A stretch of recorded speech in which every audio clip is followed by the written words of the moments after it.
We're going to call this meeting to order. We would like to welcome everyone to this March 17th meeting of the Corsicana ISD Board of Trustees. This is a regularly scheduled meeting, and all items that will be discussed have been duly posted. While this is a meeting in public, it is not a meeting of the public. If you wish to speak, please register in the lobby for audience for guests and follow the information on the speaker form. The board's role is to set goals, approve personnel and budget, make policy, and provide oversight. We are not here to manage or solve individual problems. Management is the responsibility of the superintendent. As a board, we believe we must educate every child, give every child the greatest opportunity to learn, and to provide a safe and secure environment mentally, physically, emotionally, and academically. And these are our core values.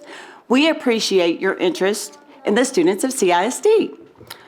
So first on our agenda is the Pledge of Allegiance, and we are honored today to have our students from Carroll Elementary.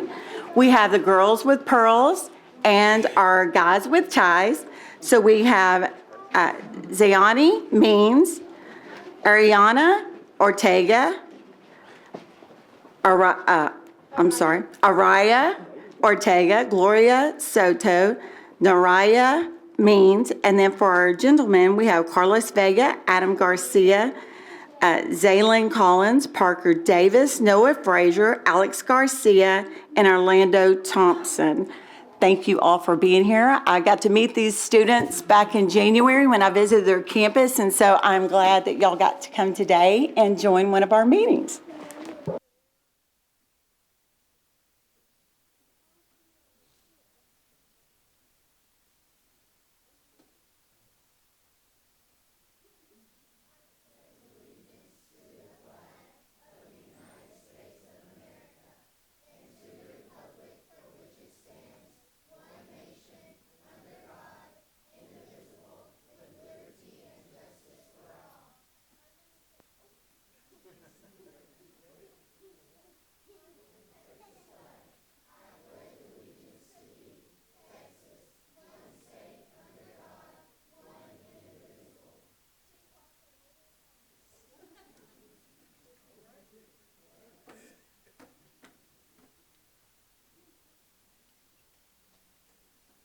Thank you.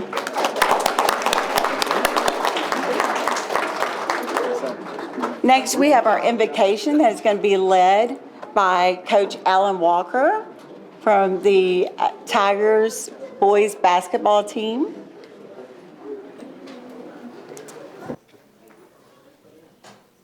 Thank you, Mr. Walker, for being here. Yes, ma'am.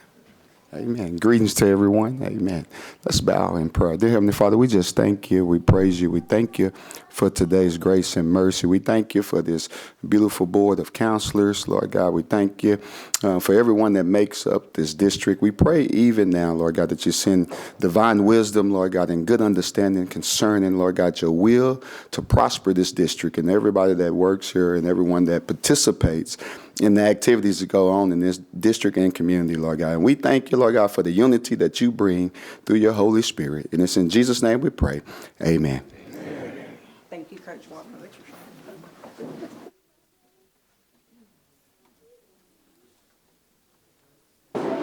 Next is audience for guests. We do not have any audience for guests. All right. Next, we're moving to recognitions. Today, we want to take a moment to recognize an incredible act of bravery that took place at Navarro Elementary School. On February the 12th, 2025, during lunch in the cafeteria, a young student began choking. Thanks to the quick thinking and the swift actions of Mr. Dion Grayson, our lead custodian, the student's life was saved. Mr. Grayson immediately recognized the emergency and rushed to the student's aid, performing the necessary steps to clear the airway and ensure their safety. Mr. Grayson, your selflessness and quick response reflect the true spirit of caring and responsibility. We are deeply grateful for your bravery and for being a vital part of the Navarro family. Thank you for making a difference and always being there when we need you the most.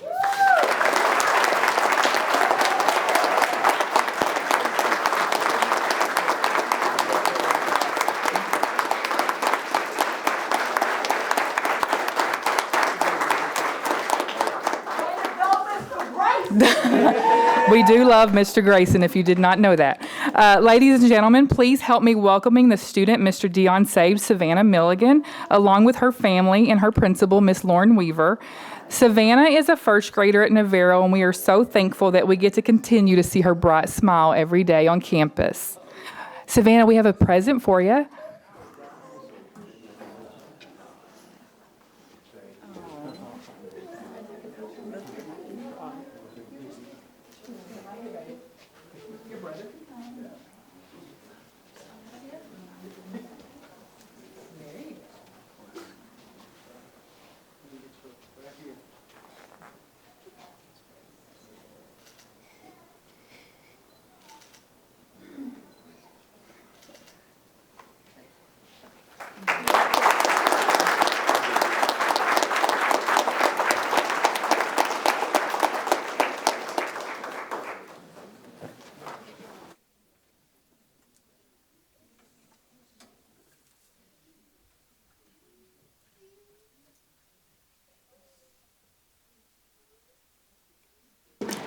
Thank you, Mr. Grayson. We really appreciate you and everything you do at Navarro, so thank you.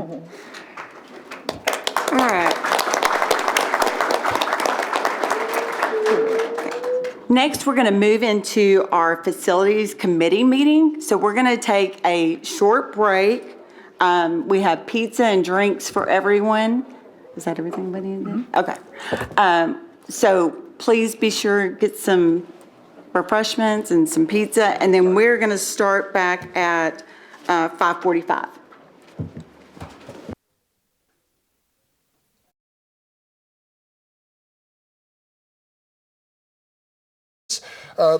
Corsicana ISD is 226 square miles, which is a lot for a school district. The median age of the community is 35.8. The median household income is $55,700. Median home value, which we're going to talk about homes and subdivisions pretty extensively here, is 160. The mean is 169,000. And then I don't have a clicker, but something that's funny to look at. These graphics are kind of funny, but where that minus B is in the middle, that's supposed to be baby boomers. Your population is almost 18% baby boomers.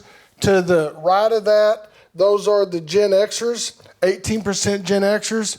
Where it says -M, that's your millennials. You know, they get roughed up pretty good, but 21.6% of your community are the millennials, which is ages 27 to 44. And then the Gen Zers, where it says RZ, is the largest group with 27%. And those are, you know, our students ages 9 to 26.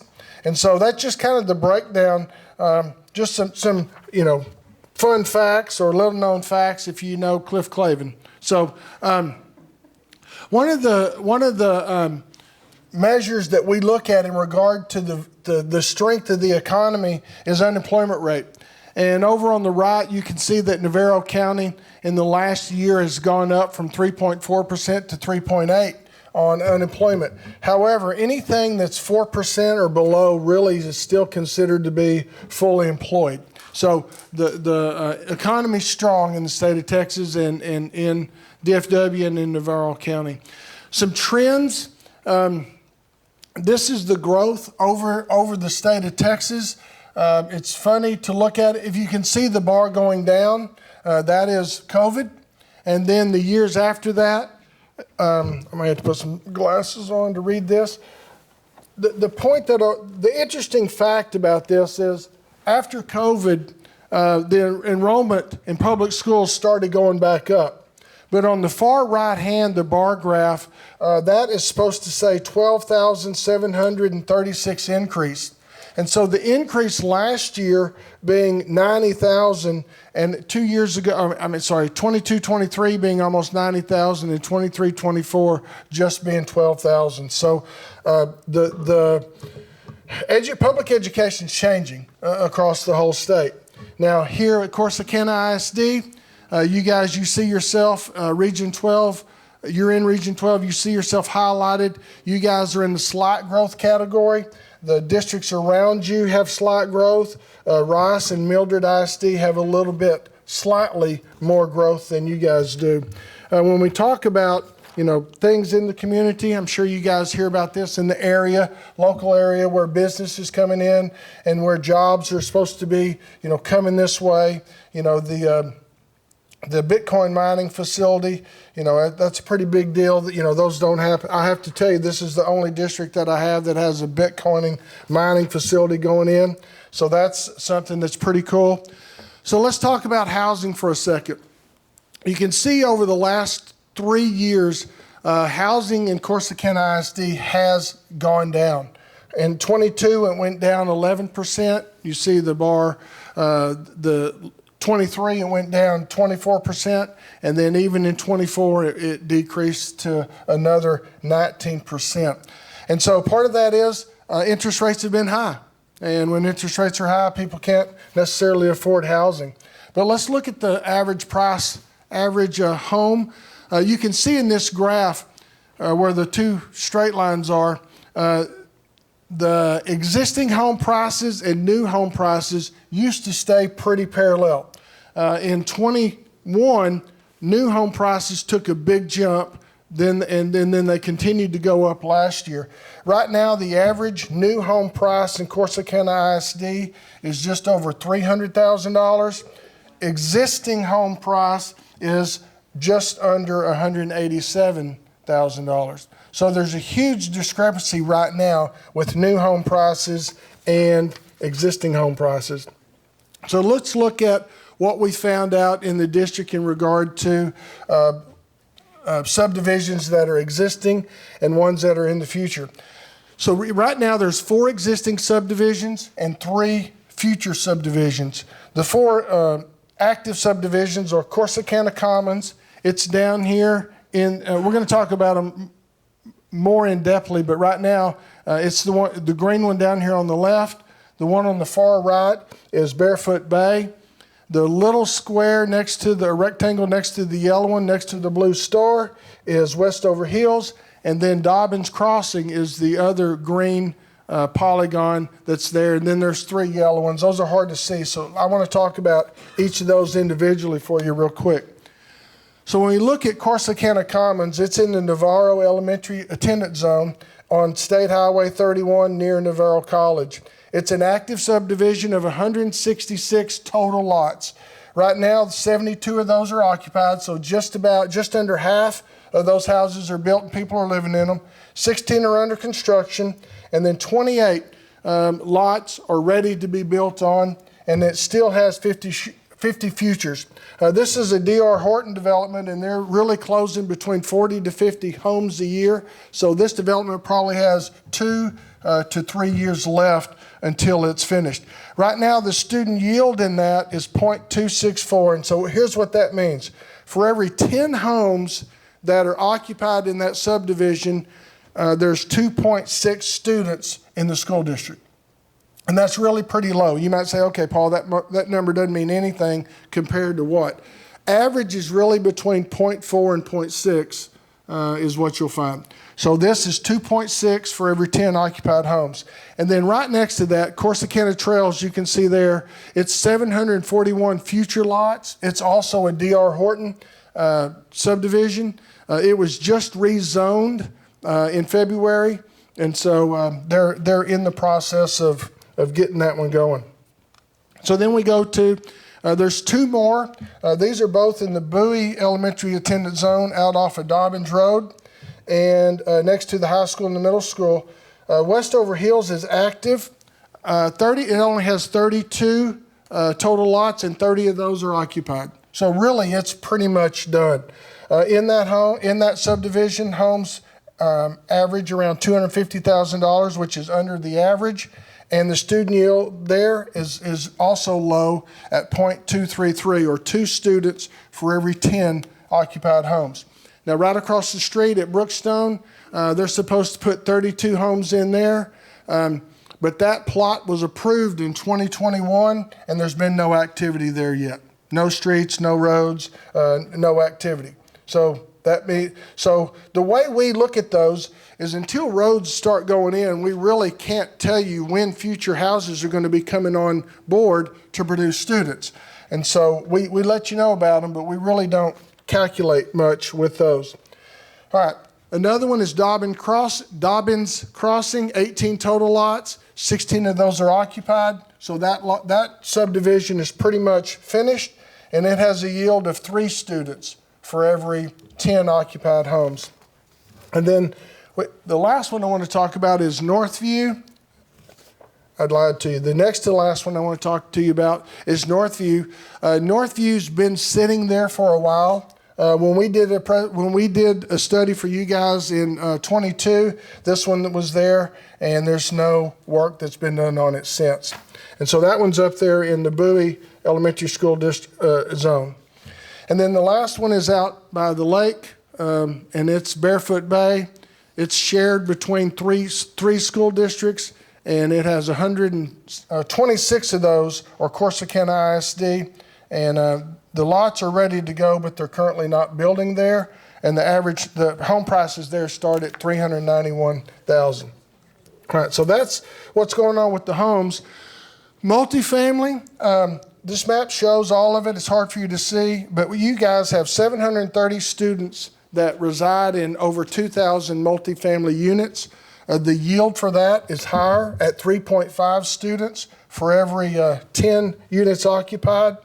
And so those, you have quite a bit across the district there from each of those color polygons. And then we talk about manufactured homes. Not a lot of information here. In 2023, you guys had 26 manufactured homes that moved into the district. I mean, I guess the homes didn't really move into the district, but the homes, well, they might have. And so, and then 44 this last year. So that just kind of shows you what's going on multifamily. So where are the students? Back. So where are the students coming from? 253 reside outside of Corsicana ISD, and then 80% or 79% of all your students reside within the city of Corsicana. And so there's just very few that actually reside in the school district outside of the city limits.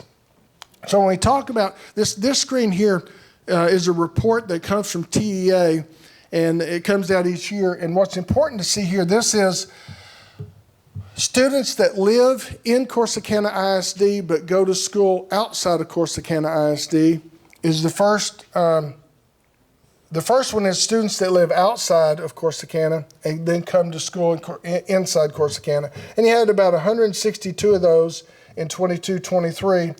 And then the bottom one, you've really, this is what's important here.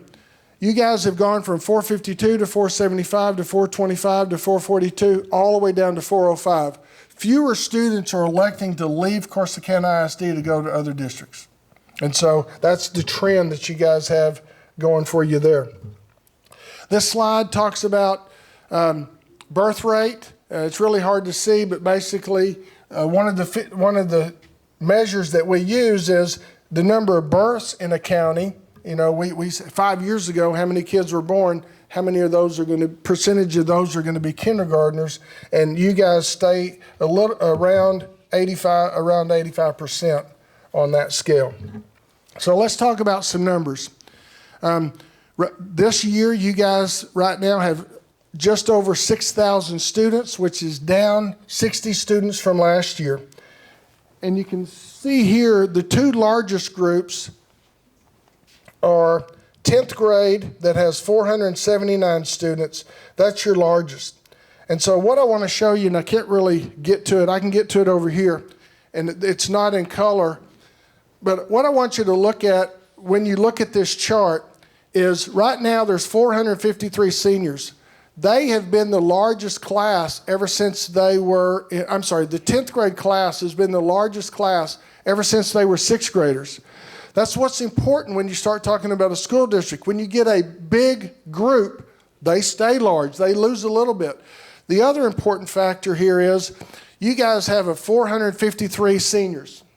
All right? Well, I'll talk about this next slide. So right now you have 453 seniors. We're projecting that you're going to come in with 413 kindergartners. So what does that mean? That means you lost 40 students and nobody moved, nobody did anything just because you graduated more than that are coming in. So that's why in my projections here, I have you actually going down a little bit for the next 2 years, then getting back up to about 6,100 in about 5 years, and then really in 10 years being just over 6,300 students. And so I'll just stay right here. And so this is hard to read without the colors on it, but what this shows you is how each campus is impacted in regard to the projections.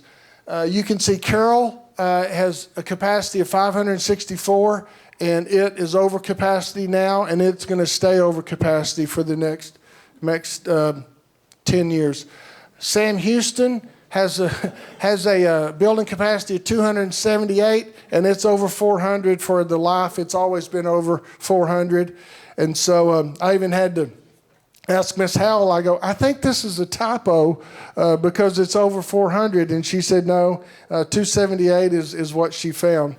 And so, again, if they hand this out to you guys, you can also see further down, the intermediate school is right around 900, and it stays around 900 until you get about 7 years out, and then it starts increasing. Middle school's in great shape because you guys have a big middle school, 1,100 capacity. You're in great shape there. And then with the high school of 1,631 is the building capacity, and you guys are at 1,800 now.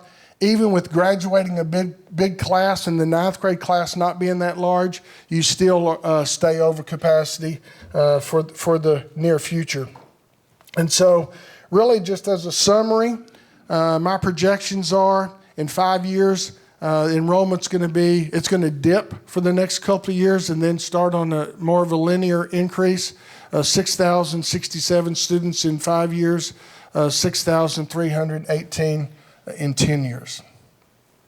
So, questions? Yes, sir. When you said the average house, was it the average house or the mean that was 55,700? Alrighty. That was the median salary from the census date. It was 55. I've got all my stuff. That was the median. Yes, median. And on the full employment, at 3.8%, is that a number you got from like the federal government from? So, the 4% is being considered fully employed? Whether you got 3.8% unemployment. We get that from the county records. Let me see, I can go back. The slide that you're talking about that says that the unemployment rate in Navarro County has gone from 3.4% to 3.8% over the last year. Yes. We get that from the county.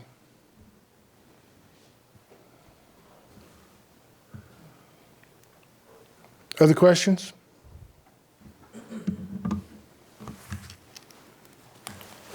All right.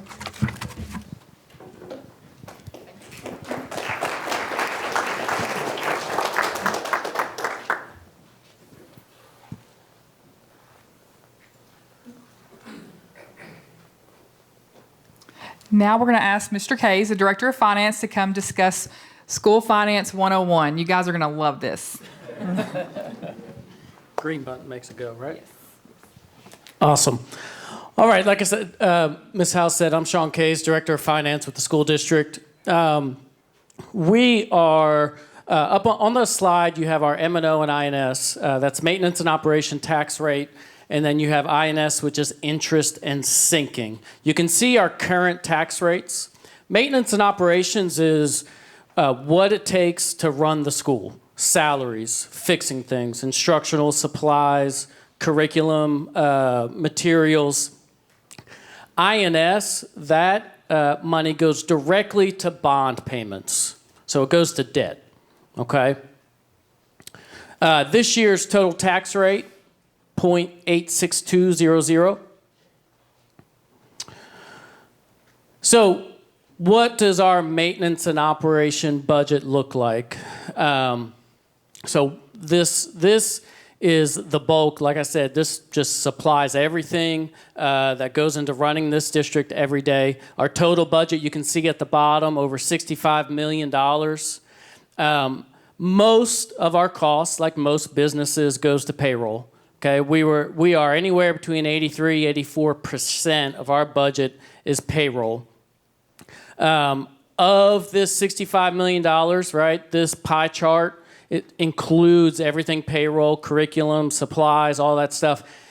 Instruction, so anything that happens in the classroom, including paying teachers, including paying for supplies for the students, curriculum, all of that, technology, or instructional technology, 58% of your dollar, a dollar, goes to the classroom, okay? And you can kind of see the breakdown next after that. Facilities, security, data, that's our next biggest, and then I see instructional leadership after that. So where do we get, how does school finance kind of affect every day, the day-to-day stuff? You see the first thing, student enrollment and attendance, okay? So we're going to use a roundabout number. We saw a little bit over 6,000 kids that we have. We'll use the number 6,000.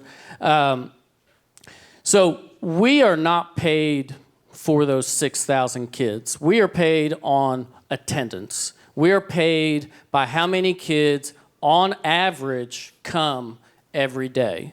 So when our teachers are preparing for 22 kids to show up, we're not actually getting paid for those 22 kids necessarily to show up. We're getting paid maybe more like 95% of our kids to show up, okay? So it's not unusual, but it is not the norm around the country to be paid like that as a school district. Many states are paid on how many kids are on the books for a school district, okay? Big conversations right now about property values and how much they've gone up and how they affect our tax rates.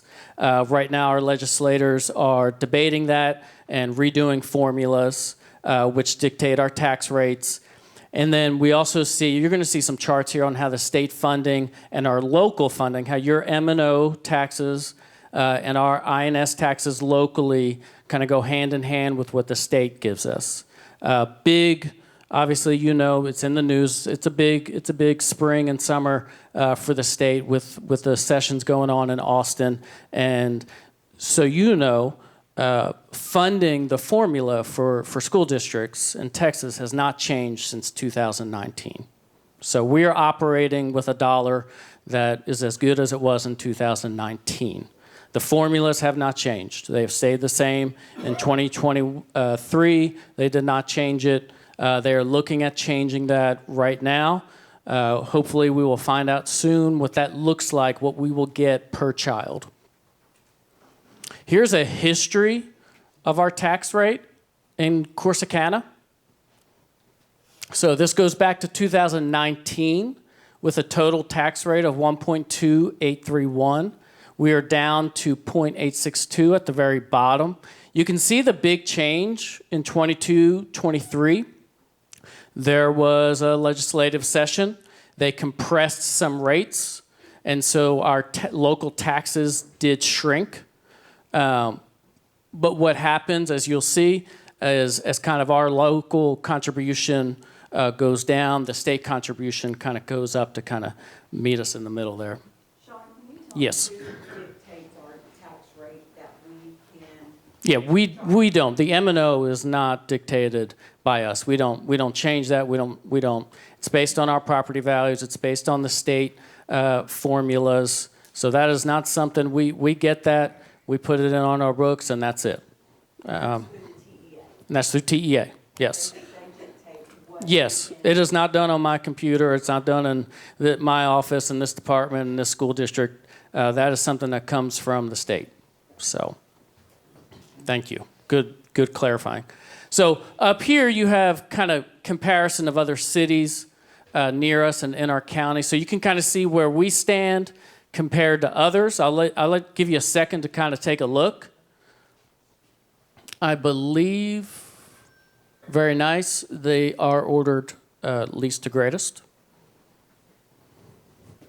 I did not, did not realize that at first, but thank you, whoever did that.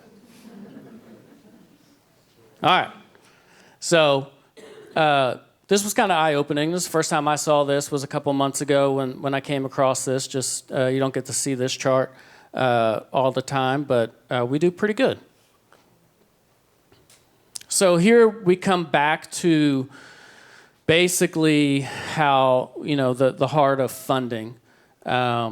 It is based on attendance, and we are serious about attendance here. We have programs, we have people whose responsibilities are to get with parents, get with kids to make sure our attendance, and these kids are learning, they're in the classroom, but it directly affects our funding. And so, as you can see, there's 3 circles in the middle. The first one, attendance, ADA. ADA stands for average daily attendance. And that is watched throughout the year. We watch it. And we are, basically, it's going to be a number like 5,700. What does that mean? It means 5,700 kids, on average, come to school every day out of the 6,000 enrolled. The 5,700 number is what we get paid on, not 6,000. The second circle talks about weighted average daily attendance. We say WADA. WADA is a positive thing. It's great because certain programs and certain students take more money to service. If you took a tour of this high school and went to the CTE programs, when a student in a CTE class sits in a CTE seat, they generate a little bit more money than a student that might be sitting in a general math class, because we need to pay for the huge, welding machines, all the materials. Think of special programs in our special education department. Same thing. Some of those students require more services, which is more money. And so the state gives us that funding for those with a formula, okay? We see in the bar graph, the blue is our local taxes, the funding that we provide here in the city, and then the yellow is the state funding. And you can kind of see the history of it as the state funding kind of has increased because we had that compression of the local tax rate in 23. At the bottom, you see the basic allotment. So right now, the formula per kid is we get $6,160. That has not changed since 2019, okay? That's what we're looking at. There's been some bills that have been filed to increase that, so we're waiting to see what that'll look like.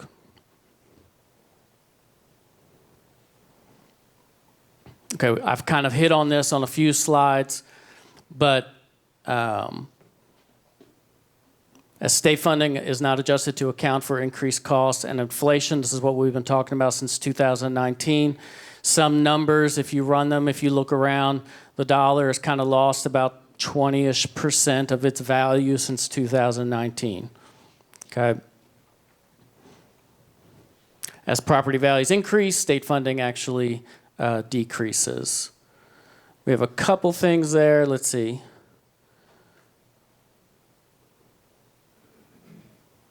Yes. Just a couple of things of the history of the compression and the tax rate from 2007 and 2019.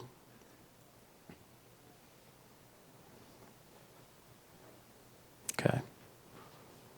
That is my last slide. Any questions?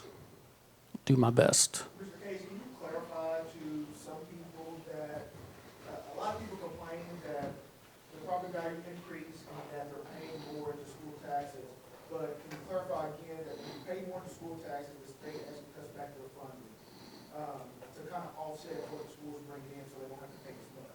The school's not receiving the more tax that you're paying, basically. No, they're right. Their formulas don't. It doesn't work like that, and it is something that they're looking at again in some of the bills. But a raise in property taxes doesn't mean it's a direct one-to-one back to the city. Their formulas don't allow for that. So it is complicated.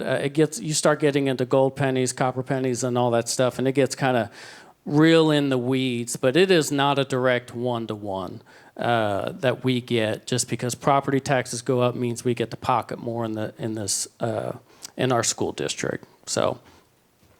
Last year, what was our average attendance rate that we got paid on for the year? I believe we were around 93%. So. We had the staff, bus drivers, cafeteria, teachers, aides, everything that makes the school run based on enrollment of 6,000 kids, but we only got paid on Right, for 93% of 6,000. 93%. So I think when I calculated it last time, it was 450 kids we didn't get paid on.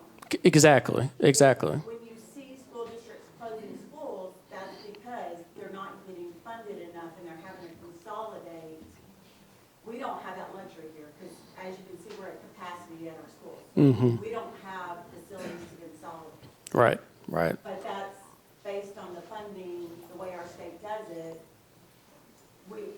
That's why you see everybody in the deficit, because you're not getting paid for the kids that you have to say you're gonna serve. Right. That's not a. And not just that, one of the things that we have to do every 2 years is we have to predict 2 years out what our attendance is going to be. So for example, in December, the school district had to sit there, look at numbers, look at what we have on paper, and predict what our attendance is going to be in 25-26 and 26-27.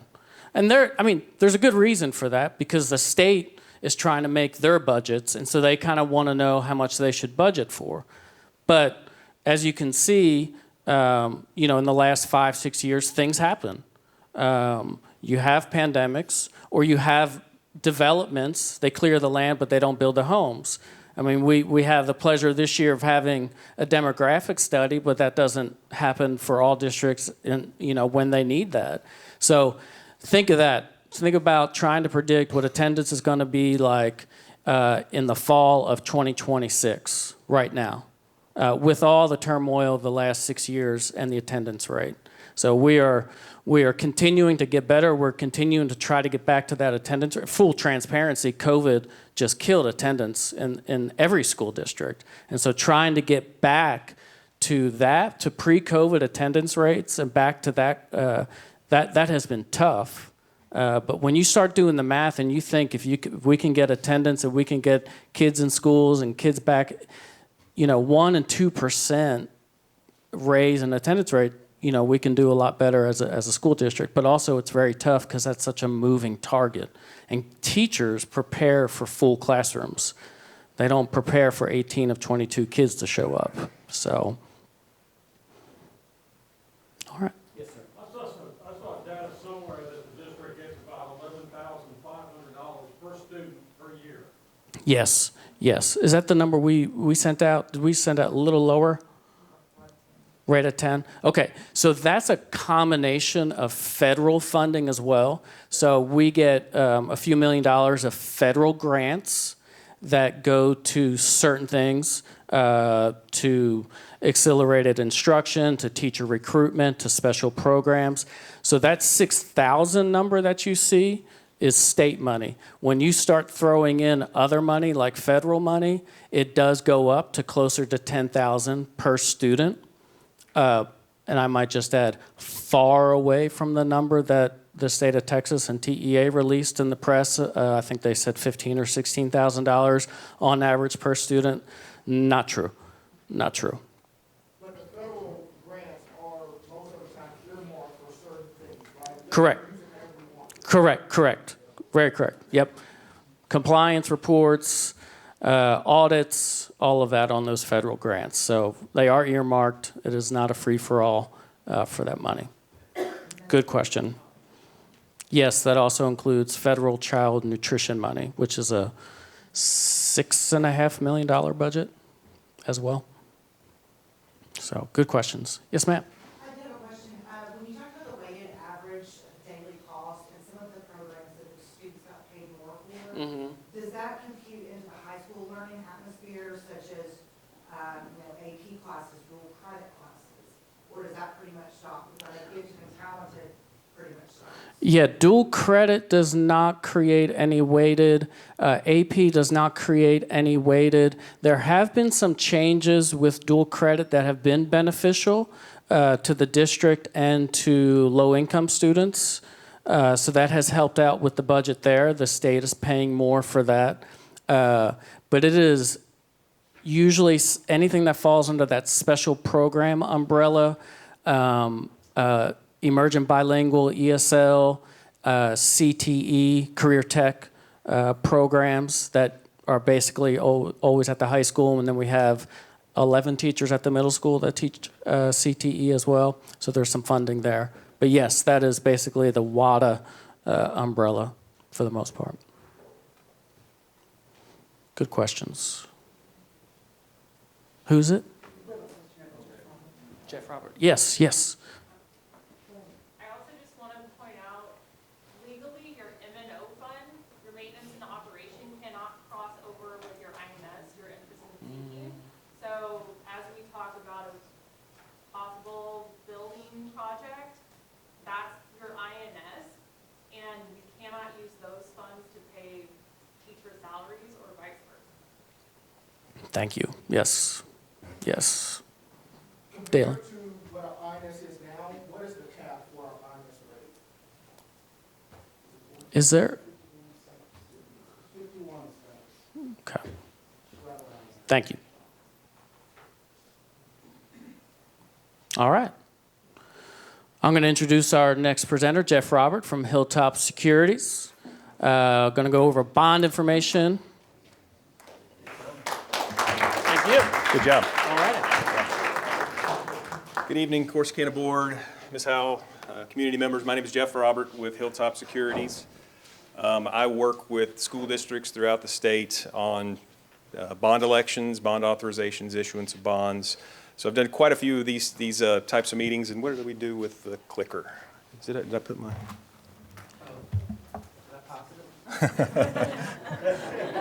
Thank you. All right.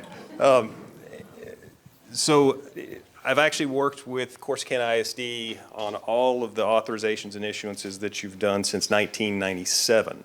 So very familiar with the district. I put this presentation together last week, knowing the district was obviously on spring break. So some of the information I have is going to be a little redundant to Mr. Kay's presentation. I'll fly through that part very quickly. But before I get into some capacity scenarios, I'm going to do a little bit of a bonds 101. And I'm not going to read all of this, but I'm going to hit a few points. As Mr. Kays went over, it's very obvious that Texas school finance is very convoluted and confusing. It's not anything like, our own personal financial experiences, but the one thing that you can say a school bond is similar to is your home mortgage. It is a contract to repay borrowed money, typically at a fixed rate. That third bullet there, if you can see it, really nowadays the only way that a school district can meaningfully impact their facilities is through a bond election. The cost of facilities are much higher than they were even 5 years ago, 10 years ago, certainly. And also budgets are extremely tight, with 80 to 85% of the M&O budgets being used for personnel and payroll. It's very tight in terms of what kind of money is left over for school districts to be able to do kind of what I call a pay-as-you-go type situation with facilities. There at the bottom, all I do is just kind of show the difference between what a bond authorization is and a bond issuance. A bond authorization is once you pass an election, you're authorized to issue that amount of bonds. And then when you issue the bonds from that authorization, that's when interest starts accruing and the district receives funds for those projects. How are they repaid? Mr. Case talked about the M&O and the INS tax rate. The INS tax rate, once again, can only be used for, or levied for the payment of voted bonds. The earlier question, the maximum tax rate, you can actually go above 50 cents, but at the time that you issue bonds, you have to show the Attorney General that you can make all the payments from the first year to the 30th year with no greater than a 50-cent INS tax rate. It's called the Attorney General 50-cent test. So we try to keep it at or below 50 cents no matter what. I've never had a district that's had to go above. What will the interest rate be? You know, we don't know. We've got to make projections. You don't know what the interest rates are going to be until you actually issue the bonds. One nice thing for Texas school districts and most governmental entities is they can issue bonds at a tax-exempt interest rate, meaning that the interest that the investor receives is not subject to federal income taxes. Therefore, typically that rate is lower. Another nice thing is school districts in the state of Texas receive what's called the Permanent School Fund Guarantee, which gives you a AAA bond rating, meaning that when you issue bonds that you're going to get probably the most competitive rates available. The standalone ratings for the districts are Moody's A1 and S&P A+, and those are very good ratings for a district of Corsicana's size. So when you, once again, combine that with the PSF, you're going to get very favorable interest rates. So what does bond capacity mean? What that means is how much can you issue given tax-based growth assumptions, interest rate assumptions, the term or length of the borrowing, and then are you planning to issue it all at once or over multiple issuances?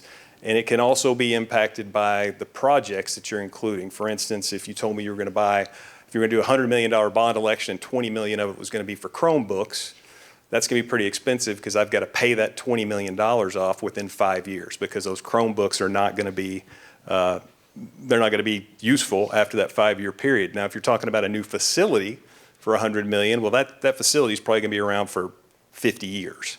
So we don't have to pay off as much principal in those early years for construction projects. Tax base. So again, we've got to make assumptions on what your tax base is going to do. We try to be very conservative on that because we are talking about taxpayer money. When the tax base goes up, same tax rate from the prior year will produce more money. If it goes down, it'll produce less money.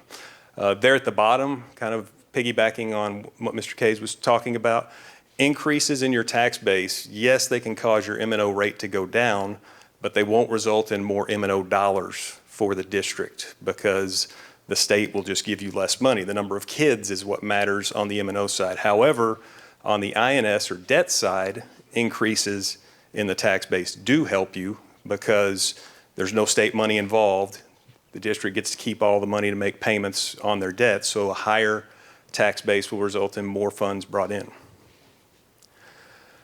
Interest rates, again, we don't finalize those till we sell the bonds.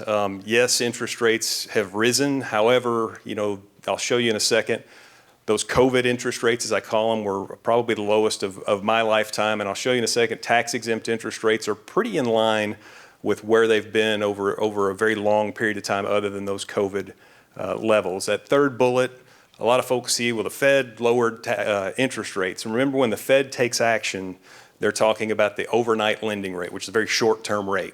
So whenever the Fed lowered rates twice in this past year, long-term interest rates actually went up. So there's not a guarantee that when the Fed lowers interest rates that long-term rates are going to come down. The term, kind of like your mortgage, if you do a 15-year mortgage, yes, you'll save on interest, but your monthly payment will be higher. The longer the term, the higher in interest, but the lower the payment. The shorter the term, the lower the interest, but the higher the payment. Issuance size and timing, I'll kind of skip over this. You see a lot of districts in the Metroplex area that are growing that'll have very large elections and they issue that over several years. If you do that, you can actually reduce some interest cost. A lot of districts that aren't growing quite as much usually issue those bonds over a 1 year period or maybe 2.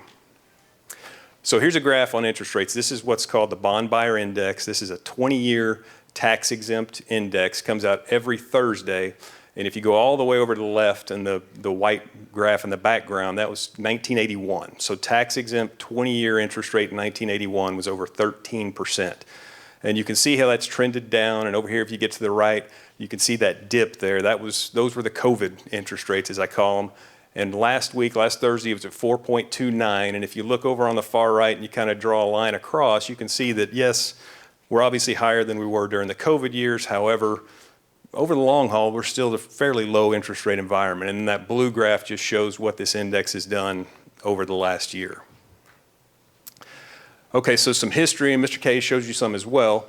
This is all from what's called the Municipal Advisory Council of Texas website. So it's a database that includes a lot of information for not only school districts, but cities, counties, and other governmental subdivisions. But on the left, there in column 2, that's what your tax base has done since 2015, fiscal year 2015. Now, I do want to point out there's been growth in each year. You see a negative number, negative in 2016 was that only year, but in 2017, 23, and 24, you still had substantial growth in some of those years, even though those are years when the homestead exemption was increased. And when the homestead exemption increases, that basically wipes away value from the tax roll. So you can see the growth percentages in column 3, some pretty steady growth. Your tax rate history there in column 4, I guess we missed one. You were at $1.04 also there in 2016. But I do want to point out that your current total tax rate is the lowest tax rate the district has had since fiscal year 1993. So while values have gone up, tax rates have certainly come down quite a bit over a long period of time. So we made assumptions on our capacity analysis, and so what we've done, again, you can see in column 3 there what the growth rates have been, and you can see what we're using for our capacity analysis. Hopefully this is very conservative, and that's what my goal is. 2.5% for 3 years, 1% for 4, and then 0.5% thereafter. Let's talk about your outstanding debt right now also. What the district has outstanding in bonds at Series 23 issue, Series 2013, 2015, and 2020 issuances for a total of $73.2 million. And so, oh gosh, this did not go over very well into the Google Docs. The graph's not going to show you very much because it didn't upload very well, it doesn't look like. But if you look at the top here, what I've got is I've looked at what amount could you do for 0 tax rate impact, meaning stay at the exact same tax rate.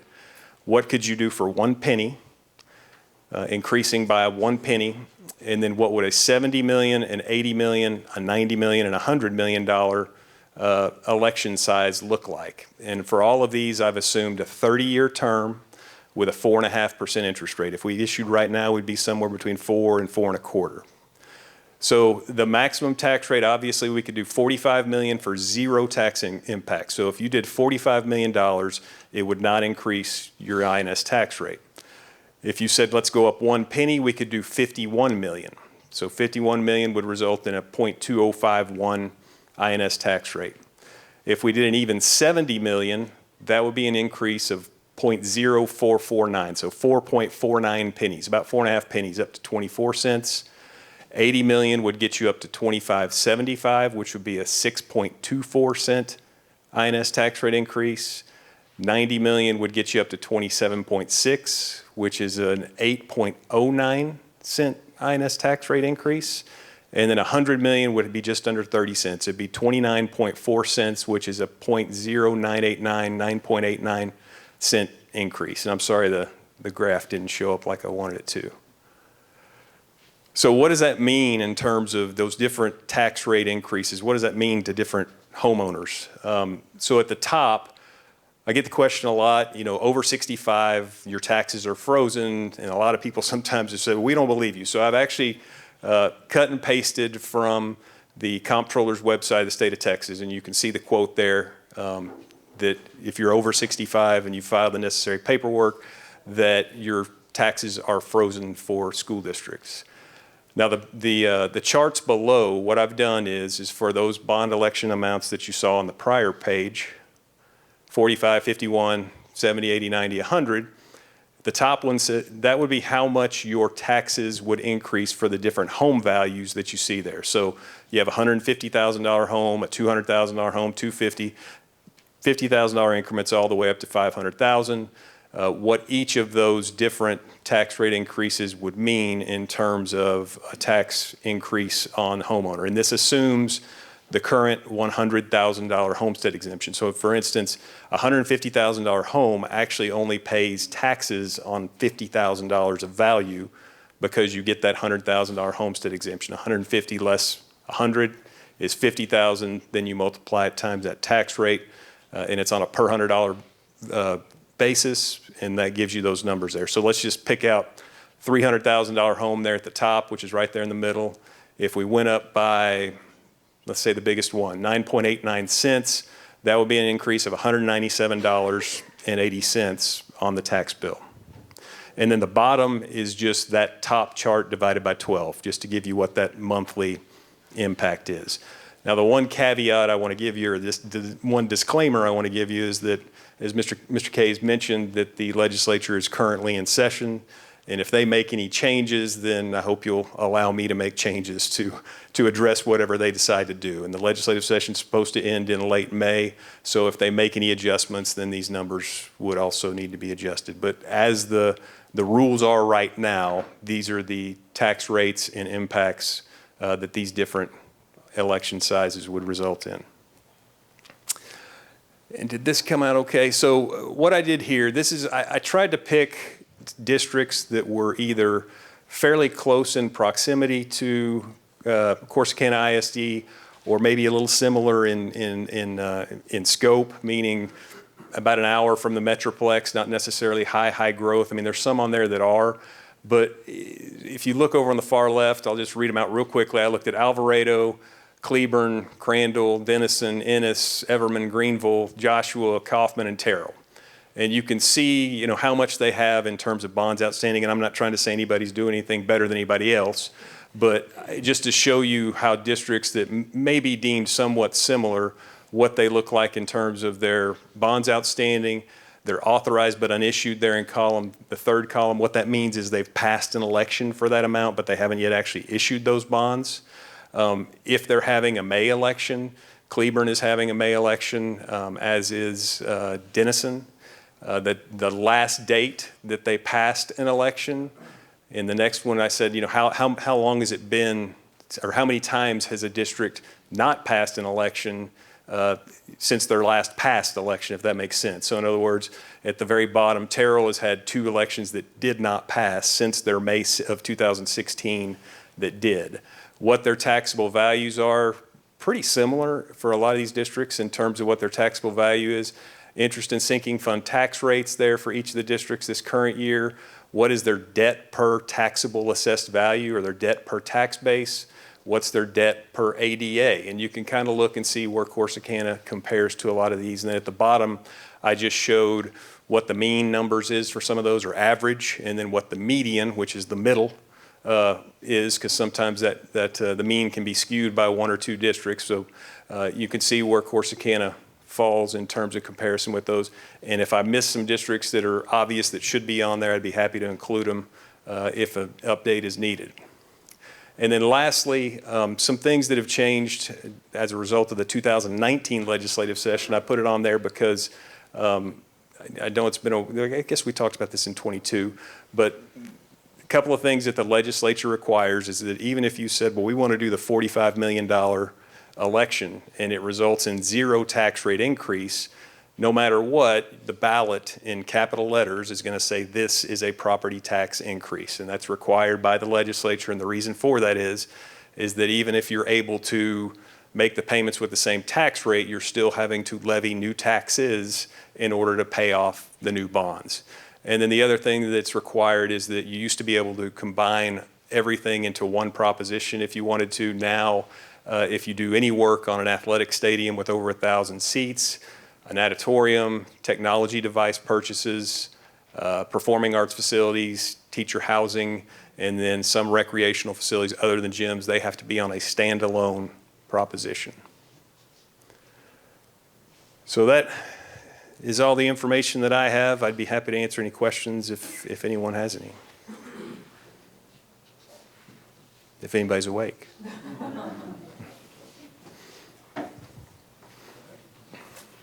No? Thank y'all.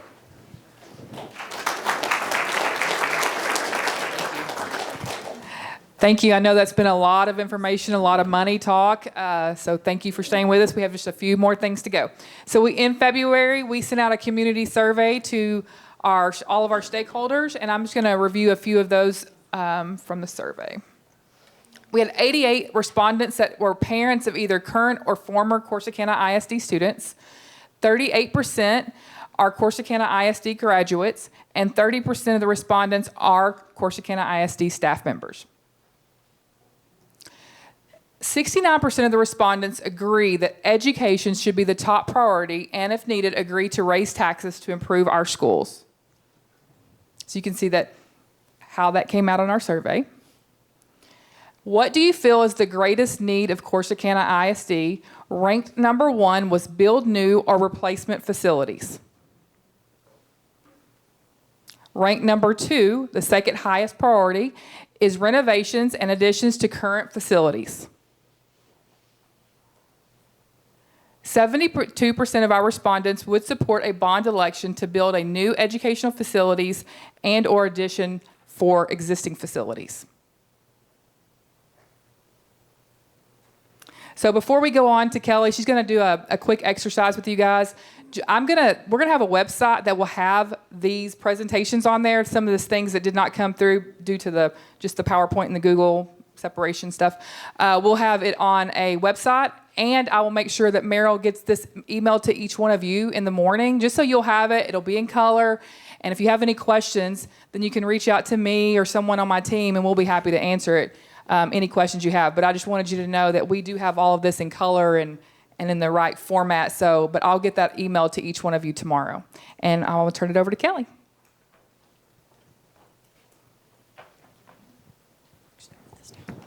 Okay, so I'm going to give you a brief quiz over the demographic report and School Finance 101. Y'all get out your paper. I've got Scantrons.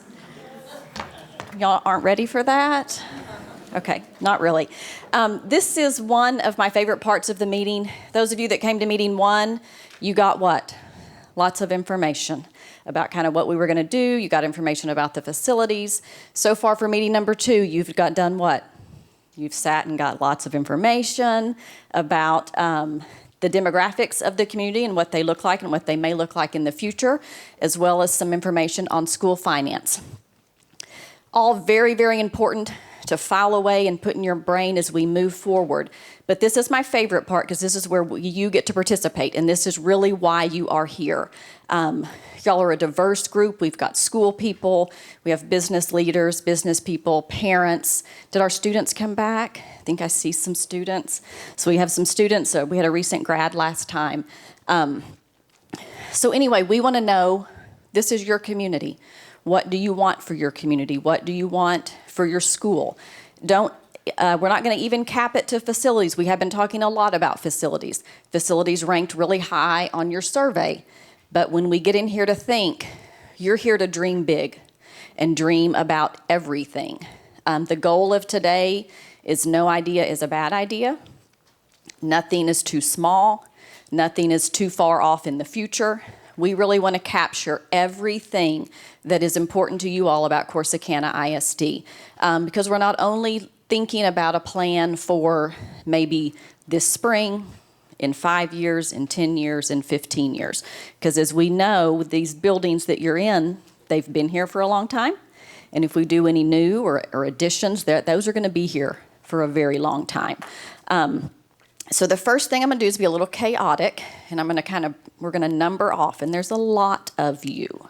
So just be patient with me, but I think I'm going to put you in about 10 groups, because I want the groups small enough so that everybody has a voice. And if we get groups really big, there's going to be that person, I might have been that person at one point in my life that just kind of sits back and lets everybody else say their opinion.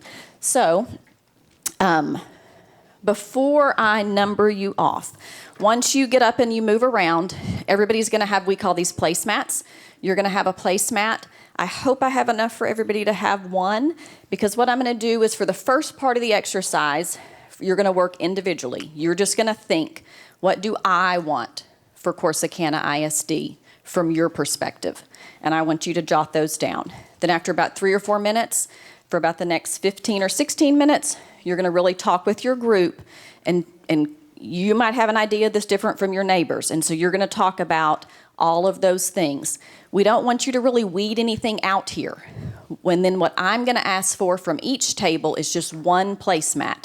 So I'm going to ask for one person from each table to consolidate all of the ideas that you all had, and then I'm going to take those with me so that we can do kind of part 2 of this activity at our next meeting.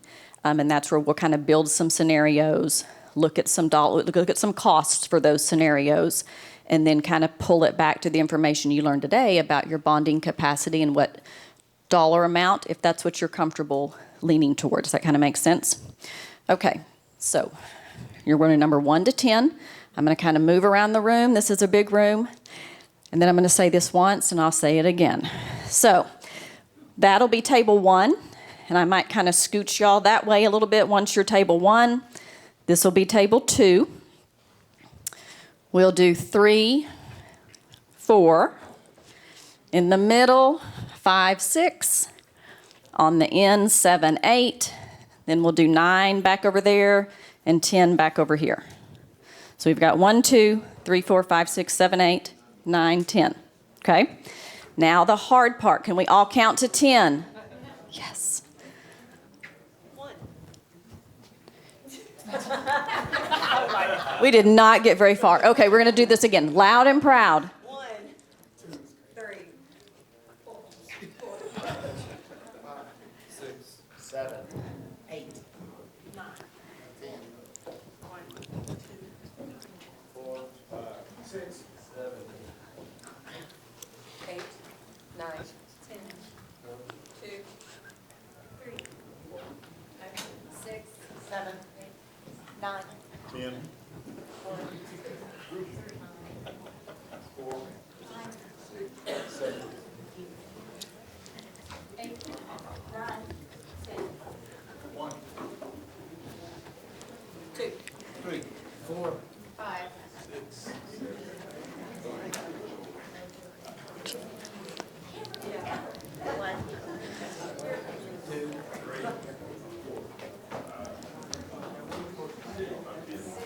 3, 7. 7 and 8.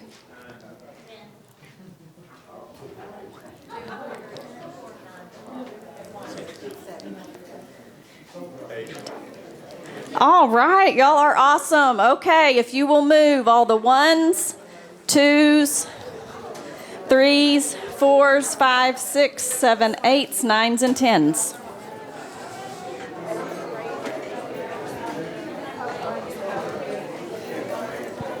You 7?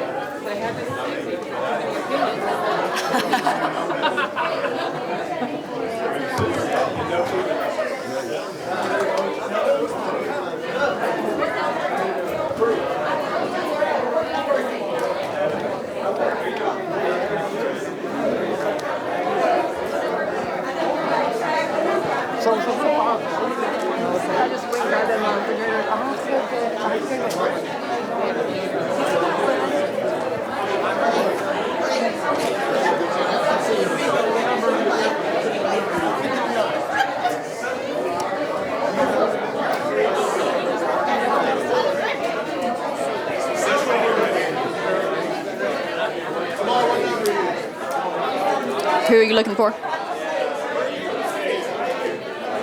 was thinking it was a 35. 3, 4, 5, 6. She said 5. So y'all kind of have to, yeah, you stay over there. You might have to combine and turn.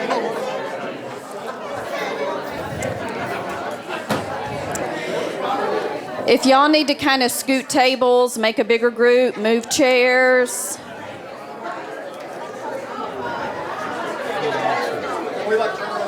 Absolutely. Yeah.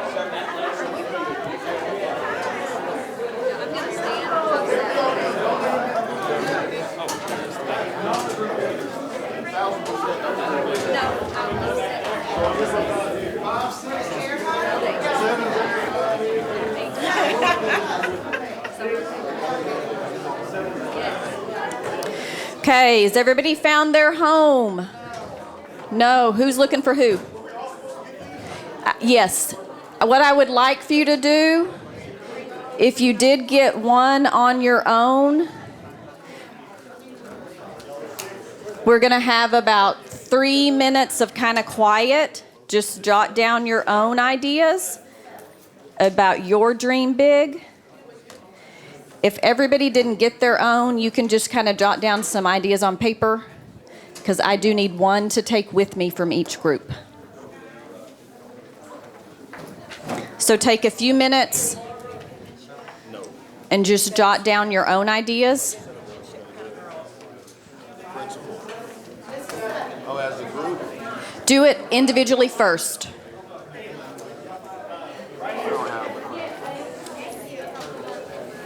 You can write on that? Yeah, because I don't. Oh, they're up Bigger there. group than I anticipated. My fault. I didn't bring it up. Yes, ma'am.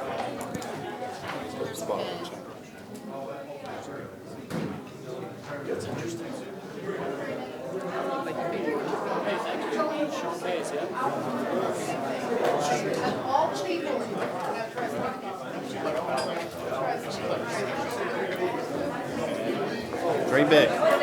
Drink big.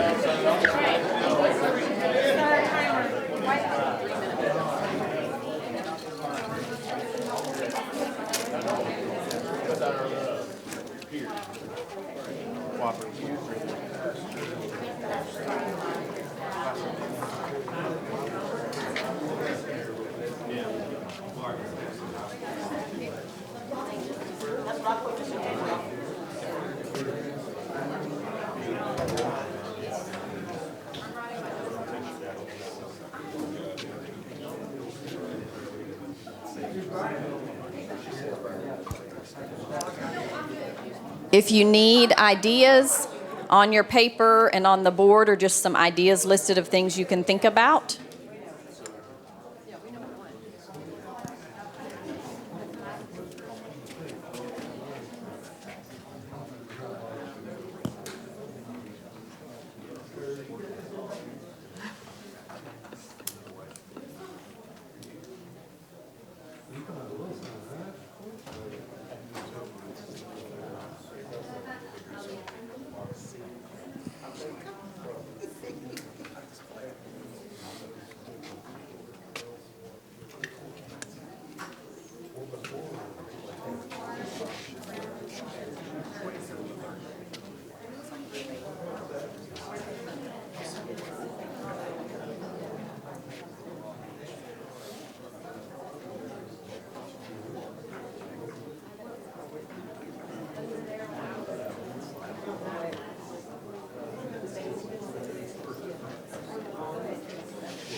If you haven't already and you're done kind of thinking individually, if you want to go ahead and collaborate with your team. And what I'd like you to be ready to do in about 15 minutes is share out. You'll have one person from your group share out your ideas about dreaming big. We're dreaming big over here.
sure, I think I sent it right.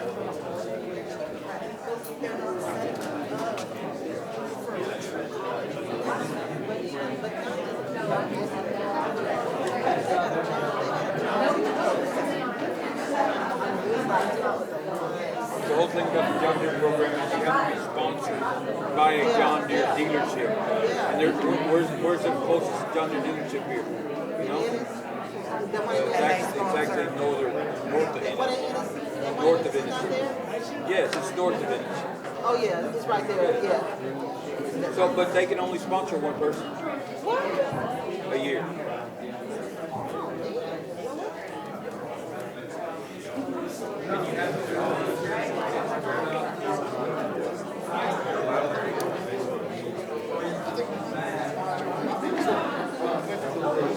Clearly now, based on what we've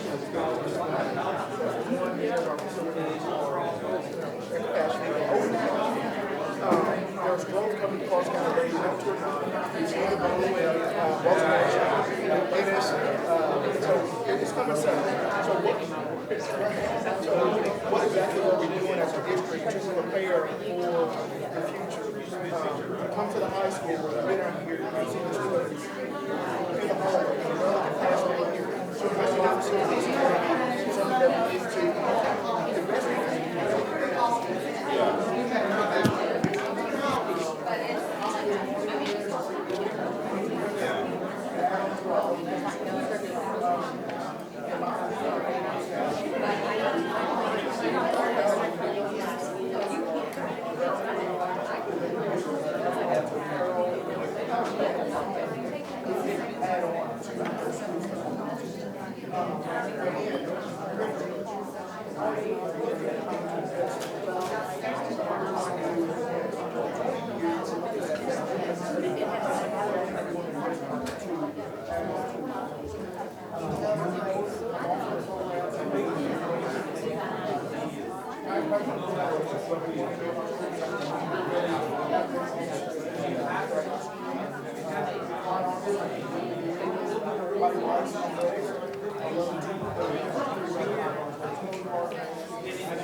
Oh, we're elaborate, okay.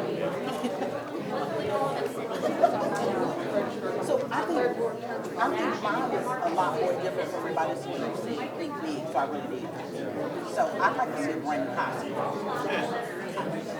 Exactly. So I'd like for the middle school to come to the high school, to a renovated high school. I'd like to see the fifth and sixth grade campus go to the middle school. I'd like a new elementary campus, SUVs. I can't stand it when you're going to go somewhere and get in that middle school. And I was trying to find a vehicle for somebody's back's car. Let me tell you, I did too, but I want a wrap bus. Yeah. I mean, we need at least one that's wrapped and go pretty tight coming out of it. So we look at you and I are so much alike. I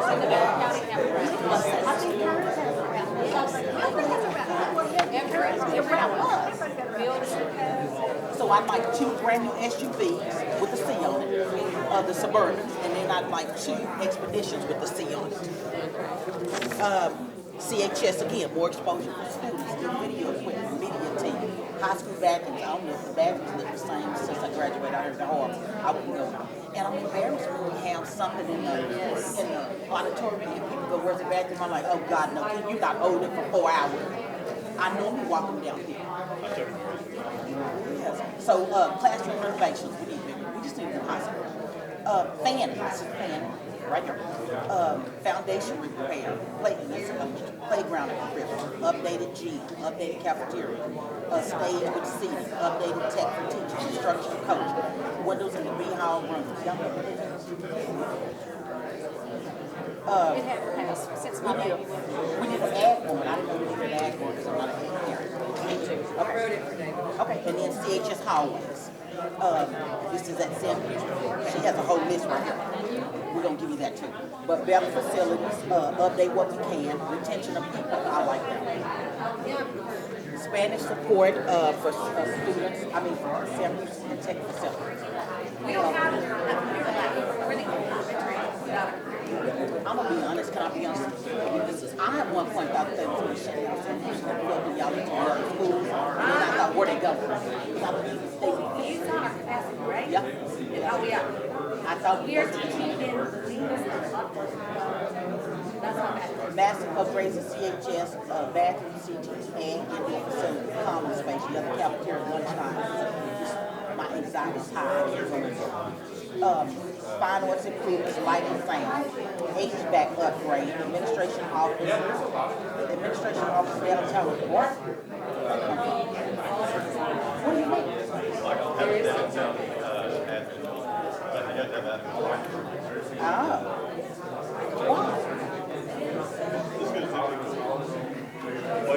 Waco ISD.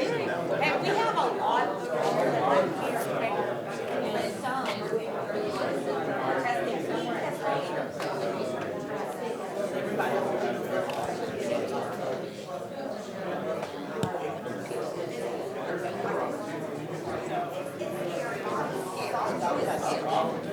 very sketchy, and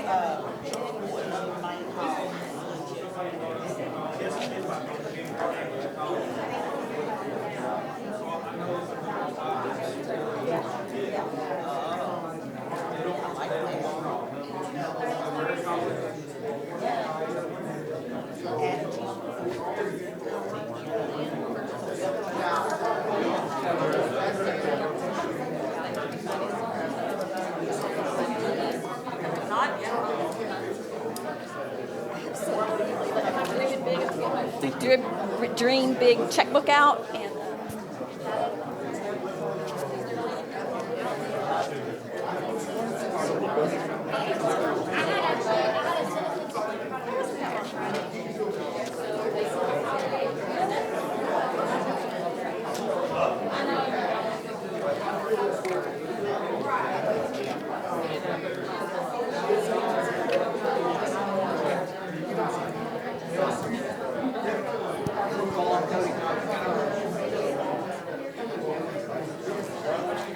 Let me break in for 2 seconds. Thumbs up. In about 5 minutes, will you have a consolidated dream big vision that one person will be able to share out?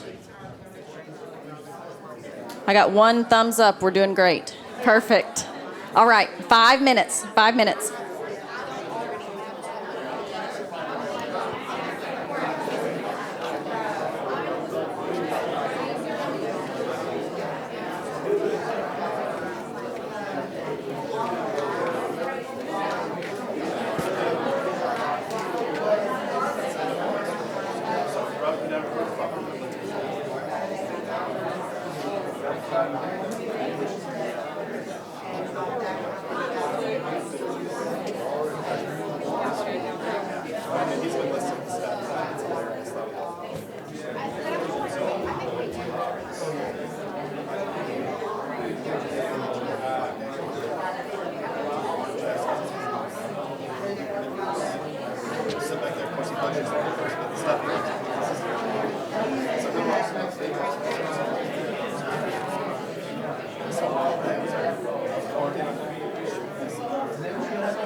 behind you.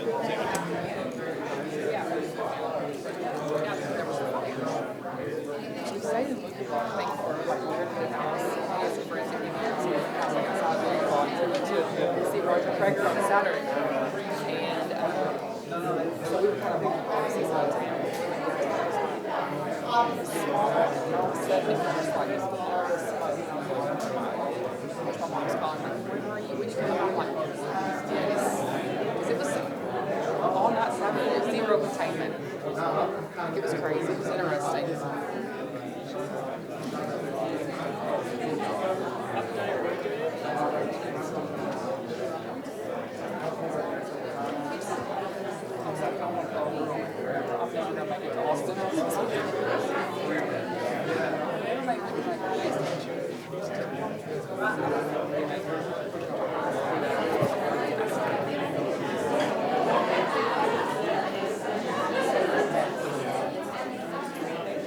Wouldn't transport from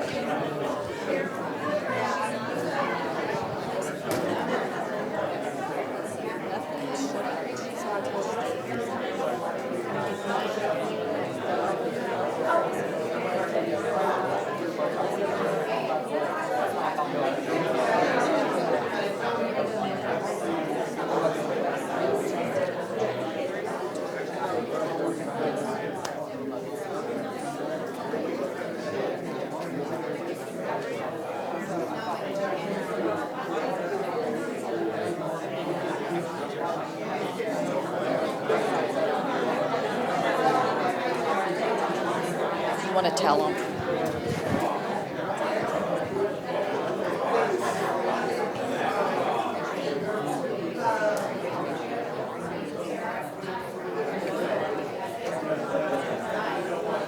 Richard Green.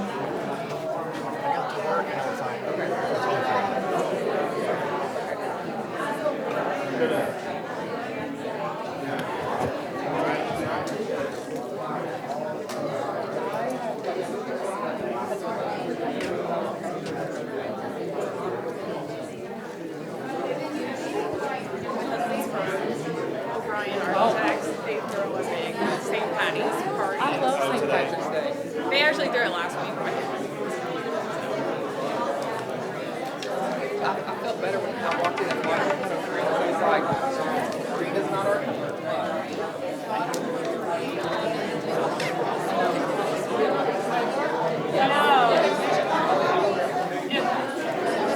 When it was hot, I didn't wear it. But yeah, they're all just like. I got that on TikTok. Yeah.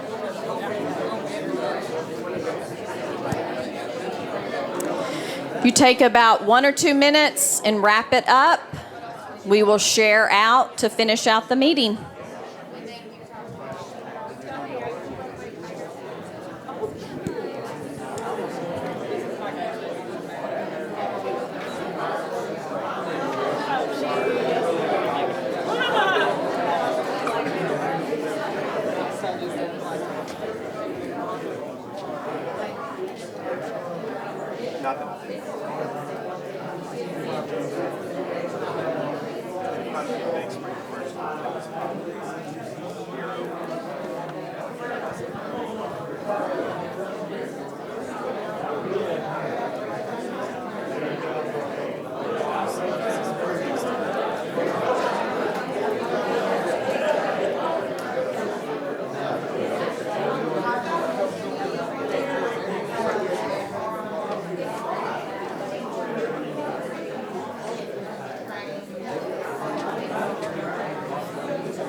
I hadn't looked at it.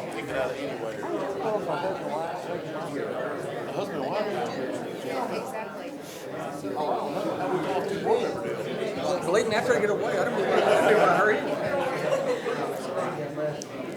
All right. 5, 4, 3, 2, 1. Sorry, teacher at heart. I could flip off the lights. We can clap. We can do something else. I don't know. Give me 5, something. All right. I'm going to give y'all each a minute at your table. I'll pass the mic so everybody can hear, and I'll just kind of start on one side and work my way. And what I want you to do is share out your dream big, and then we might see some consistency. So if you said something someone else did, just kind of reference it. That way we kind of get a picture here today of where all of your collective brains are. So I'll start over here with this group. Thank you very much. We've got a big list. I'm just going to hit a couple of the high points that are on the top of it. First one is that we had talked about and kind of collaborated on was a CTE building, being a new build being constructed here at the high school that would give us the opportunity to renovate the remainder of the school, the current building, and open up classrooms on both ends of the campus when we do that. More room for housing students and more offerings both in the AP world and the CTE world. Everyone kind of thought that Collins needs a facelift. There's some work that needs to be done to bring it up to speed. A lot of that would be cosmetic, but it does need some attention over there. I'm trying to hit the ones that are most important to us. The possibility of a ag building renovation at CHS. We could see enclosing the ag building and possibly even building an arena that could be used for events, that we could use for rentals, and host lots of things that would cater to our student body as well. Early Learning Center, exploring ideas on a new build for Early Learning Center, or the continued renovation of Drain. Had to get some advice from some people that specialize in those fields in order to figure out what to do there.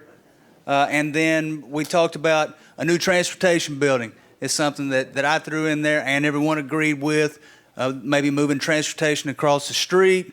Our current transportation building could become the maintenance building, and then that whole area back there could be a single entrance with parking for baseball, softball, and tennis. And I'll stop there because I can talk for a while. Thank you. Thank you, Group 1. Group 2? I think they copied off of us. A few things, yes. Bathrooms, I think that's almost automatic. Bathrooms upgraded, but then more of them everywhere. Somebody made a good point. They said, we think basically every campus needs something. That's really where we're at. Of course, the CTE building, bathrooms. One thing we talked about, commons, cafeteria, and also in particular ovens. Let me give an example. I think at one point, correct me if I'm wrong, Kim, we were down 14 ovens just not long ago. 14 ever ovens were not working. Each oven cost anywhere from $20,000 up to $50,000. One campus, we were literally down to a half of an oven, right? Kim, where are you at? Yeah, we were down to half of an oven just thinking, oh my goodness, please keep this working. We don't want to make the news. But things like that we don't even think about. We're real basic. Of course, we talk bathrooms, early learning center, daycare. Again, this is a dream, right? We said daycare. What else? Great idea with the CC career, new CTE, but maybe an advanced academics area too. And I don't know if it's all tied into one, where if it's that's career too. So I don't know if that's career development, advanced academics, dual credit, all that could be out there too, possibly. What else? A large meeting area, maybe for the district or however that, we talk about the LGI at the middle school, which something much bigger than that's used all the time. There's really nothing on this campus or really district-wide. For instance, she has to meet 100 kids that want to have a student council meeting. There's nowhere on this campus to meet. So something like that, and I think you touched on that a little too. Yes, it could be PD, professional development, community could rent it. What'd you say? testing, yes. Because we're taking his gyms for testing, right? What else? I think of course, the bathrooms. Bathrooms. Thank you. We'll go here. We're actually group 7. I think a lot of the stuff we've all touched on for CHS would be infrastructure, expanding the hallways, expanding the cafeteria, adding more restrooms. One of the big things that we all talked about was multimedia training for students and teachers and having advanced capabilities when we are thinking outside of the box several years down the road. We all know AI is playing a big part in the world today. We don't have anybody here that can teach that. The kids are more knowledgeable than most of the teachers are. But that goes along with having some sort of a multimedia center or lab that is specific for that. A big thing on our table was we want to continue to expand the career ready programs. I know we added the fire department program this year. Let's bring Navarro College back to the table. Let's get some more of these programs going. We did talk about a daycare program. Let the kids for staffing that staff need daycare. What about our kids that are in child development programs? They can work, they can earn credit hours, things like that. Could we partner with the Corsicana Police Department in Navarro College and have that kind of a program? So I think there's a lot of opportunities there. One of the things that we all were kind of floored about was Sam Houston and the fact that they are at double capacity. And we would like to look at a better use for Sam Houston and Drain because especially with small elementary school children, at double capacity, that is very unsafe and it's not a very good learning environment for either the students or the teachers. So there could be something that we could help them with that. We would also like to have all of the schools have automatic locks because they don't. And that is a huge safety risk, huge. Both.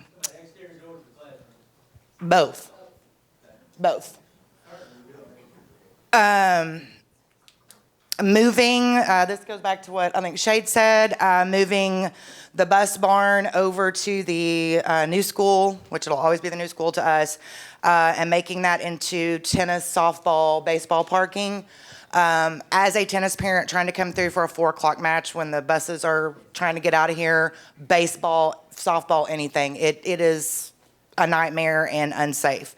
Also with that is moving the ag barn across the street over there and upgrading it. When was the last upgrade? In the 80s? In the 80s.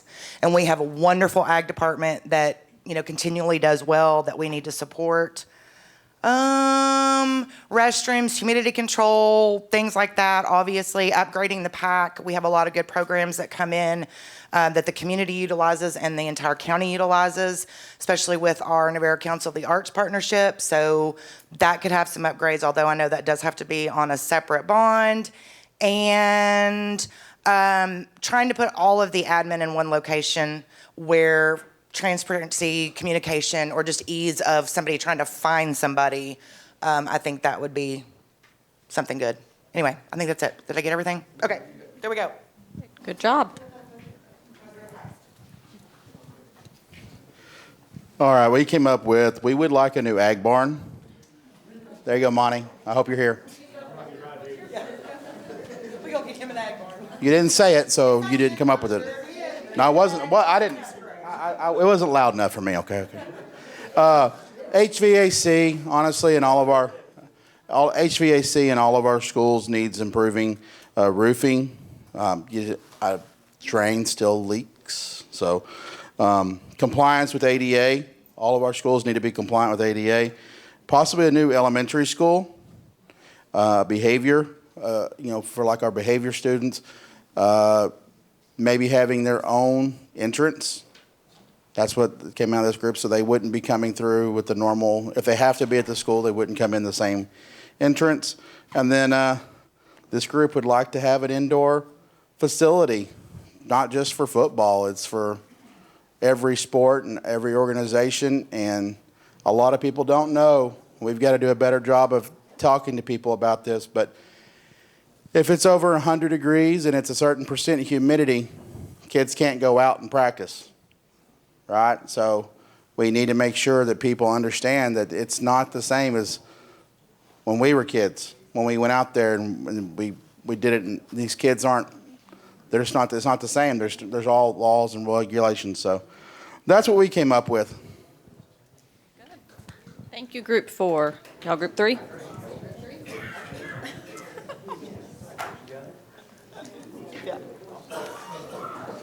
Okay, so we had a lot of the same. Obviously, the CTE facility for the high school, that is a growing area. You know, our kids aren't necessarily four-year college students, but to be able to learn a skill, a trade, auto, diesel, welding, that's very important because they can walk out making a lot more money than if they go to a four-year college. So that is very important. It will take a lot of pressure off this high school main building by having a CTE facility. We also feel the cafeteria needs expansion and renovation to be able to feed the number of students we have here.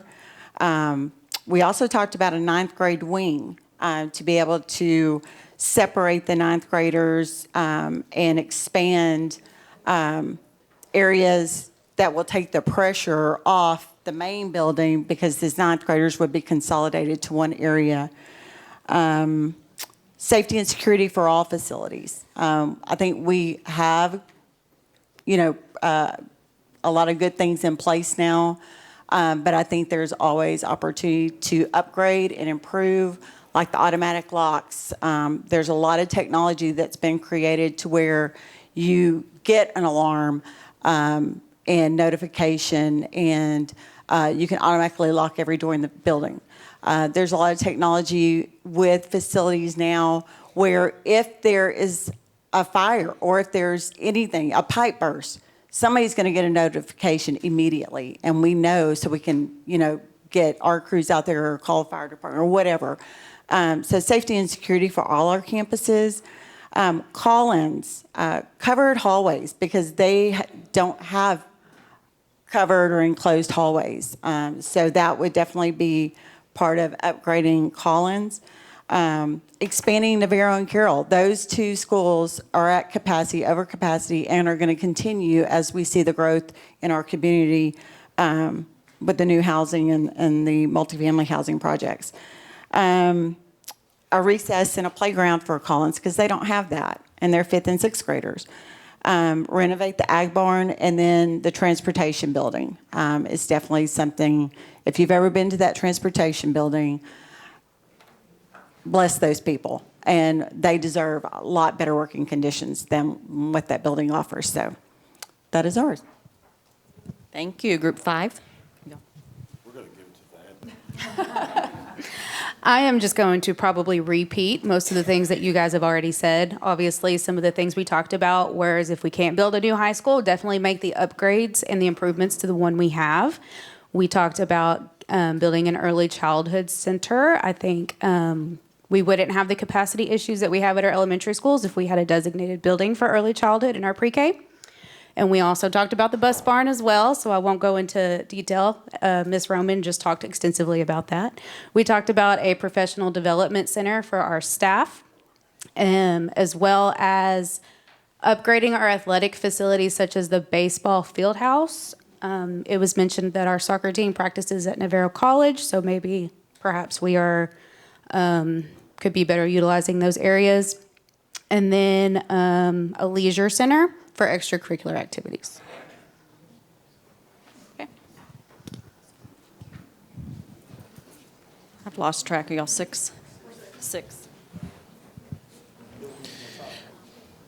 I'm going to stay in my minute, I promise. But we did say that we would like new facilities if we can do it, renovations and additions to our elementary campuses that are over capacity. We need to invest in infrastructure. I know we'll be having these talks again in another 20 years. What are we going to invest in to make sure that we have the land for that? We want to have career-ready programs here at the high school, invest in STEM, fine arts, then new programs in technology. Thank you. 8, 9. We'll do 9 first. I'm here. So we said auditorium renovations, plumbing, electrical. It's the same thing. Restrooms are gross. District, buses, transportation. Commons, update and expand. Elementaries need extra space, more restrooms across the board. Ag building, CTE facility, same thing. This is the green group. We pretty much said what a lot of people said: more exposure for students, new video equipment, media team. The bathrooms are nasty. Classroom renovations, better facilities, update what we can, retention of people. She was passionate about that. I liked it. Safety equal for all, Spanish support staff, technology facility. All Sam Houston. Yes, we don't have computer labs though. They need a computer lab. Fanning. Yeah, you're double. Fanning, foundation repair, playground equipment, updated system, cafeteria, stage with seating, a tech for teachers, instructional coaches, windows in the B hall because kids love the sunshine. New Agborn, expand the hallways. And then she had, Miss Bentz had a good point. She said an enrollment center, where if you're coming to enroll, everybody goes to the same place and that person can determine, okay, you're supposed to be at Fannin or you go to Carroll, but they do all the paperwork there and then just send that student to the school. It's all done. I thought that was good. Upgrades to CHS, CTE, Ag, we talked about that, new early childhood, fine arts, HVAC, administration office downtown with parking. I'm looking at Raymond. Add gym for a PE drill team, expand the cafeteria, more classrooms, update the bathrooms, teacher lounge with more than one bathroom, playground, new playgrounds for elementary, okay. Another main hallway, and I saved the best one for last, I think. Okay, so the Collins Intermediate School will go to the new school. The new school will come to the high school. The high school will get a new high school that houses 25 students. Now, she said dream big. Update to all the elementary campuses, and what Collins will become another elementary campus. 2,500 students. I said, look at me, I got on here. So Collins will become an elementary, and then we could kind of get some people from the crowded elementaries. Get rid of all portables, yucky.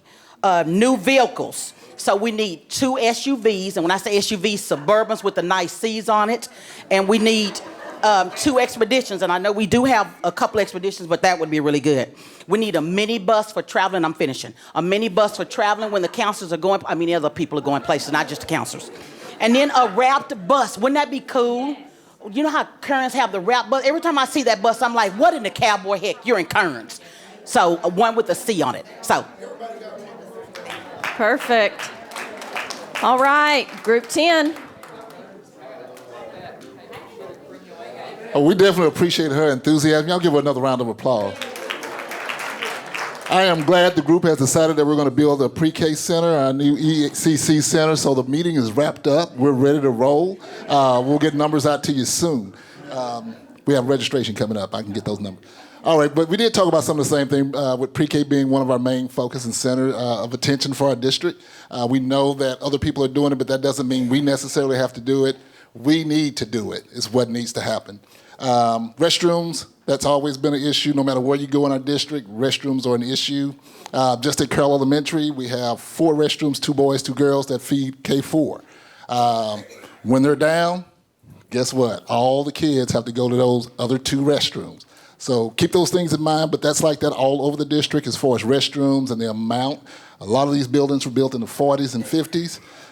Storage, we kind of wrapped everything up with space. Like, we just need more space. No matter what school you're looking at, we need more space and more of it. We talked about sped equipment and specific types of things that we need for our students who receive special education. We want them to have the top-of-the-line motor labs. We want them to be able to go in and feel comfortable and feel successful. Our lady from the city over here, where's he at? Principal of the high school, where you go? Oh, in the green shirt. But we sure appreciate her. But she told us about some wayfinding materials, basically signage on your campuses. If you go to all the campuses, with the exception of your school, he's got the digital sign out front. He's got this welcoming drive like you pulling up at the White House. But then you go to the elementary schools and it's like, where do I get in? And that's like that at all the elementaries, like, where do I get in?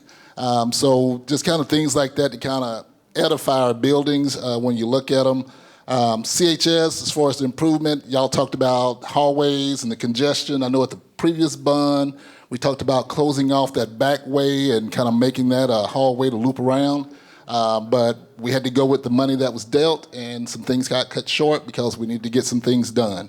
The awnings and coverings over at Sam Houston and around our district, the ones at Sam Houston leak. The ones at Carroll needs lighting, but if you go to the other side, they just need replacing. They were part of the original build, so you'll see mortar, you'll see concrete, you'll see some tin and some iron, but in essence, it's all falling apart. High school is important. We like y'all. We love you. But everywhere needs something, and we'll wrap it up with that, with our new ELC center to be built soon. All right, give yourselves a big round of applause. So you all heard all the same things I did, of course. Do we need restrooms? Did I hear restrooms? I think I heard they're gross, nasty, whatever. But we also, what I heard was everything from the littles, so preschool, all the way up to the bigs, inside the building, outside the building. Y'all have run the gamut. We even heard about some program wants, which I think is good. So now what our job is at WRA, and this is kind of the reason there's a big gap between meeting 2 and meeting 3, is we're going to take all this information and put together some scenarios and some costs to nearly or everything that you have told us. And then we're going to bring that back to you all in meeting 3 and kind of let you look at all of your ideas, what they cost, and then we're going to do some prioritization because everything on the list is important, and we'll kind of decide, is it a have to right now? Is it something we do in a couple of years, in 10 years? What can we do out of the M&O budget? You remember what that is? Are there some things we can do out of M&O? So that's kind of where this activity leads to. Anything y'all want to add, Jeremy or Mary? Okay, then thank y'all very much for your participation. I'm going to turn it back over to Stephanie just to wrap it up and kind of give y'all charges to move on. I feel like some of y'all were in my brain. So we are all dreaming the same way. Our next meeting is Monday, April the 21st. It'll be right back in here at 5:30. We will talk about school construction budget and costs and looking at our wants and needs and how we're going to prioritize that. So please make sure you're back on April 21st. We really want your input. I'm so thankful that each one of you came tonight. You came to the first meeting. We've invited some additional people. There were some things going on tonight, but if you'll just keep coming and keep giving us your feedback, this is exciting to me. I'm a hometown girl. I grew up in this high school. I mean, even Jeremy went to high school here. So, we all want what's best for our district and our campuses. And listening to everybody around the room, it makes me really excited. It gets me going because I want a new ag barn. I want a new high school. I don't think we can afford it, but I want one. I want a new early childhood center. There's lots of things that we all talked about that we all want for our district. So please keep coming. I want to keep hearing from you. And we will have the website up this week. It will have presentation 1 and 2 linked to that.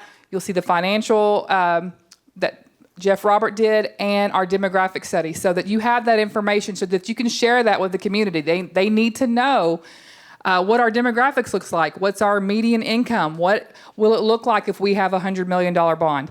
It looks like it's about 50 cents a day if you live in a $300,000 house. If you go to Starbucks, you spend $10 a day. I'm just saying.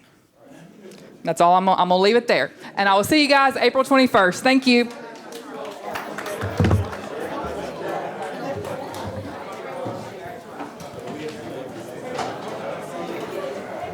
We are going to close this school board meeting as permitted by Texas Governance Code Section 551.01 and go into closed session. Thank you all for coming. Sorry for about that.